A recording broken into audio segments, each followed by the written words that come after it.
అన్నిటికంటే ఇవన్నీ ఏదో ఒక రకంగా మేనేజ్ చేయొచ్చు, కానీ జీవిత భాగస్వామి యొక్క ఆరోగ్య విషయంలో మాత్రం అత్యంత జాగ్రత్తగా ఉండటం అనేటటువంటిది ఇక్కడ సింహరాశి వారికి ప్రధానంగా చెప్పదగినటువంటి సూచన. సింహరాశి వారు అన్నిటికంటే ముఖ్యంగా సంకల్పం అనేటటువంటి చాలా గట్టిగా ఉండాలి.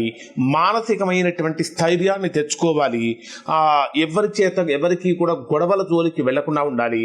సాధ్యమైనంత వరకు ప్రయాణాలు అనేటటువంటివి జరుగుతూ ఉంటాయి, వాటిలో జాగ్రత్తలు పాటించడం అనేటటువంటిది సప్తమ స్థానంలోకి రాహు ప్రవేశించినప్పుడు సింహరాశి వారికి చెప్పేటటువంటి సూచన. ఈ రాహు మనకు 18 నెలల పాటు మీ జన్మరాశికి సప్తమ స్థానమైన కుంభరాశిలోనే ఉంటాడు. మరి రకరకాల సమస్యలు చెప్పుకున్నాం కదా, మరి అసలు ఏమిటండి, వీటికి పరిష్కారం ఏమిటి? ఈ సమస్యలు ఇప్పుడు మనం చెప్పుకున్నటువంటివన్నీ అందరికీ వర్తిస్తాయంటే దాదాపుగా వర్తిస్తాయండి.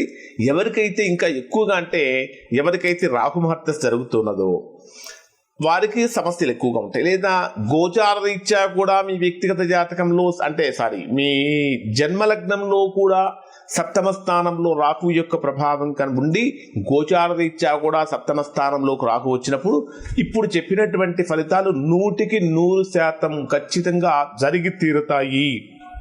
అటువంటి వారు ఏం పరిహారాలు చేయాలంటే, మీరు ఎంత ధనవంతులైనా మీ దగ్గర ఎంత బంగారం ఉన్నప్పటికీ కూడా ఈ 18 నెలల పాటు ఒక వెండి గొలుసును మీ మెడలో ధరించండి, లేదా ఒక వెండి ఉంగరాన్నైనా సరే ఖచ్చితంగా ధరించండి. ఇది ధరించడం వలన రాహు యొక్క ప్రభావం దాదాపుగా తగ్గుతుంది.